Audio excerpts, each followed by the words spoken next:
Hello friends, आज मैं आपके लिए 24 नवंबर के करंट अफेयर्स लेकर के आई हूँ जो कि आपकी परीक्षा के दृष्टिकोण से बहुत महत्वपूर्ण है। तो आइए देखते हैं हमारा पहला प्रश्न। हाल ही में तरुण गोगोई का निधन हो गया है। वह किस राज्य के 3 बार मुख्यमंत्री रहे हैं? हमारे ऑप्शंस हैं मेघालय, असम, बिहार, इनमें से कोई नहीं। इसका सही जवाब है असम। असम राज्य के 3 बार मुख्यमंत्री रहे तरुण गोगोई का हाल ही में 86 साल की उम्र में निधन हो गया है। वे इंदिरा गांधी के समय 1971 में पहली बार लोकसभा सांसद बने थे। राजीव गांधी के समय में वे 1985 से 1990 तक कांग्रेस के महासचिव रहे। पीवी नरसिम्हा राव के समय वे 1991 से 1996 तक खाद्य और खाद्य प्रसंस्करण मंत्रालय में राज्य मंत्री रहे थे। तो आइए देखते हैं असम के बारे में। असम के गवर्नर हैं जगदीश मुखी और वहाँ के सीएम हैं सर्बानंद सोनोवाल। एक सिंग वाला गेंडा यहीं पाया जाता है। काजीरंगा नेशनल पार्क बहुत फेमस है। पूर्व सीएम सैयदा अनवर तैमूर का 1 अक्टूबर को निधन हो गया था। काजी नेमो और चोकोमार राइस को हाल फिलहाल में ही जीआई टैग मिला है। लोक सेवा आयोग की परीक्षाओं में ट्रांसजेंडर को शामिल करने वाला पहला राज्य असम बन गया है। आइए देखते हैं हमारा अगला प्रश्न। भारतीय रिजर्व बैंक हाल ही में किस सोशल मीडिया प्लेटफॉर्म पर सबसे ज़्यादा फॉलोअर्स वाला विश्व का पहला केंद्रीय बैंक बन गया है? हमारे ऑप्शंस हैं ट्विटर, इंस्टाग्राम, लिंक्डइन और इनमें से कोई नहीं। इसका सही जवाब है ट्विटर। भारतीय रिजर्व बैंक विश्व का पहला मौद्रिक प्राधिकरण बन गया है जिसके ट्विटर पर 1 मिलियन से अधिक फॉलोअर्स हैं। भारतीय रिजर्व बैंक ने विश्व में सबसे शक्तिशाली केंद्रीय बैंकों अमेरिकन फेडरल रिजर्व और यूरोपियन सेंट्रल बैंक को पछाड़ दिया है। आइए जानते हैं भारतीय रिजर्व बैंक के बारे में। आरबीआई भारत का केंद्रीय बैंक है। यह भारत के सभी बैंकों का संचालक है। आरबीआई भारत की अर्थव्यवस्था को नियंत्रित करता है। इसकी स्थापना 1 अप्रैल 1935 कोलकाता में हुई थी, जिसका हेडक्वार्टर मुंबई में है और इसके गवर्नर हैं शक्तिकांत दास। आइए देखते हैं हमारा अगला प्रश्न। एप्पल की दूसरी सबसे बड़ी कॉन्ट्रैक्ट मैन्युफैक्चरिंग कंपनी पेगाट्रॉन ने भारत में कितने मिलियन डॉलर का निवेश करने की घोषणा की है? हमारे ऑप्शंस हैं 50 million, 100 million dollar, 150 million dollar और इनमें से कोई नहीं। इसका सही जवाब है 150 मिलियन डॉलर। एप्पल की दूसरी सबसे बड़ी कॉन्ट्रैक्ट मैन्युफैक्चरिंग कंपनी पेगाट्रॉन ने बोर्ड की मंजूरी के बाद भारत में 150 मिलियन डॉलर का निवेश करने की घोषणा की है।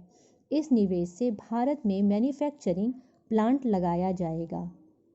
आइए देखते हैं हमारा अगला प्रश्न। भारत के CAG GC गिरीश चंद्र मुर्मू को कितने वर्ष के लिए इंटर पार्लियामेंट्री यूनियन के एक्सटर्नल ऑडिटर चुना गया है? हमारे ऑप्शंस हैं 3 वर्ष, 5 वर्ष, 7 वर्ष और इनमें से कोई नहीं। इसका सही जवाब है 3 वर्ष। भारत के CAG GC और विश्व स्वास्थ्य संगठन और खाद्य एवं कृषि संगठन के एक्सटर्नल ऑडिटर रह चुके गिरीश चंद्र मुर्मू को 3 वर्ष के लिए इंटर पार्लियामेंट्री यूनियन के एक्सटर्नल ऑडिटर चुना गया है। वे स्विट्जरलैंड के सुप्रीम ऑडिट इंस्टीट्यूशन से इस प्रतिष्ठित पद की जिम्मेवारी संभालेंगे। इंटर पार्लियामेंट्री यूनियन को वर्ष 1889 में फ्रांस और ब्रिटेन द्वारा स्थापित किया गया था। रूस के टेनिस स्टार डेनियल मेदवेदेव ने किस खिलाड़ी को हराकर ATP फाइनल टूर्नामेंट का खिताब जीत लिया है? हमारे ऑप्शंस हैं नोवाक जोकोविच, डोमिनिक थिएम, रॉजर फेडरर और इनमें से कोई नहीं। इसका सही जवाब है डोमिनिक थिएम। प्रधानमंत्री नरेंद्र मोदी ने हाल ही में सऊदी अरब की ओर से आयोजित कौन से G20 शिखर सम्मेलन में हिस्सा लिया है? हमारे ऑप्शंस है 5वें, 7वें, 15वें, इनमें से कोई नहीं। इसका सही जवाब है 15वां। 15वां G20 शिखर सम्मेलन सऊदी अरब की अध्यक्षता में आयोजित किया गया था। सऊदी अरब के सुल्तान सलमान बिन अब्दुल अजीज अल सऊद ने कोविड-19 महामारी के कारण वीडियो कॉन्फ्रेंसिंग के माध्यम से शिखर सम्मेलन की अध्यक्षता की। इस 2 दिवसीय शिखर सम्मेलन को realising the opportunities of the 21st century for all विषय के तहत आयोजित किया गया। शिखर सम्मेलन के बारे में कुछ जानते हैं। G20 शिखर सम्मेलन का फोकस कोविड-19 से समावेशी, लचीला और स्थायी रिकवरी करना और नेताओं ने महामारी संबंधी तैयारियों और नौकरियों को बहाल करने के तरीकों और साधनों पर विचार विमर्श किया। प्रधानमंत्री नरेंद्र मोदी ने 19 सदस्य देशों, यूरोपीय संघ, अन्य आमंत्रित देशों और अंतर्राष्ट्रीय संगठनों के संबंधित राष्ट्राध्यक्ष, शासनाध्यक्ष के साथ शिखर सम्मेलन में भाग लिया। इटली 1 दिसंबर 2020 को 16वें G20 की अध्यक्षता करेगा। आइए देखते हैं हमारा अगला प्रश्न। द इकोनॉमिस्ट इंटेलिजेंस यूनिट द्वारा जारी दुनिया के सबसे महंगे शहरों की सूची में किस 3 शहरों ने प्रथम स्थान प्राप्त किया है? हमारे ऑप्शंस हैं Hong Kong, Paris, Zurich. Option A, B है मुंबई, लंदन, दुबई, सी है वेलिंगटन, टोरंटो, ओटावा, डी उपयुक्त सभी। इसका सही जवाब है Hong Kong, Paris, Zurich. Bharat navigation उपग्रह प्रणाली के लिए अंतर्राष्ट्रीय समुद्री संगठन मान्यता पाने वाला कौन सा देश बन गया है? हमारे ऑप्शंस हैं पहला, चौथा, तीसरा, इनमें से कोई नहीं। इसका सही जवाब है चौथा। भारत नेविगेशन उपग्रह प्रणाली के लिए अंतर्राष्ट्रीय समुद्री संगठन मान्यता पाने वाला चौथा देश बन गया है। भारत और सिंगापुर और किस देश के बीच अंडमान सागर में त्रिपक्षीय समुद्री अभ्यास सिटमैक्स 2020 आयोजित किया गया है? हमारे ऑप्शंस है थाईलैंड, श्रीलंका, ऑस्ट्रेलिया, इनमें से कोई नहीं।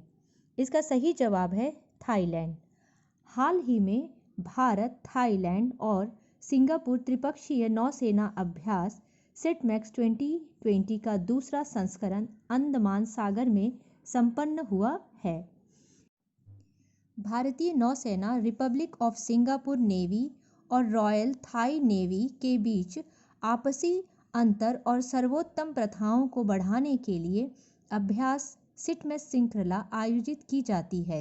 इसका उद्देश्य भारत प्रशांत क्षेत्र में समग्र समुद्री सुरक्षा को बढ़ाने के लिए आपसी विश्वास को मजबूत करना और सामान्य समझ और प्रक्रियाओं को विकसित करना है।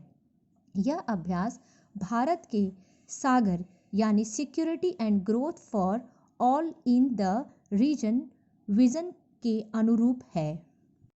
अभ्यास के 2020 संस्करण को सिंगापुर द्वारा होस्ट किया जा रहा है। भारत और थाईलैंड के बीच अन्य सैन्य अभ्यास जिसे मैत्री, सियाम भारत वायुसेना, इंडो थाई कॉर्पोरेट नौसेना जो हाल में ही आयोजित किया गया था। भारत और सिंगापुर के बीच अन्य सैन्य अभ्यास नंबर 1 बोल्ड कुरुक्षेत्र, सेकंड संयुक्त सैन्य प्रशिक्षण जो कि वायुसेना द्वारा किया जाता है, सिम्बेक्स नौसेना के द्वारा किया जाता है। आइए देखते हैं हमारा अगला प्रश्न। प्रधानमंत्री नरेंद्र मोदी ने वीडियो कॉन्फ्रेंस के जरिए किस राज्य में ग्रामीण पेयजल आपूर्ति परियोजनाओं की आधारशिला रखी है? हमारे ऑप्शंस हैं राजस्थान, हरियाणा, यूपी, इनमें से कोई नहीं। इसका सही जवाब है यूपी। आइए देखते हैं यूपी के बारे में। यूपी में गिद्ध संरक्षण एवं प्रजनन केंद्र स्थापित किया गया है।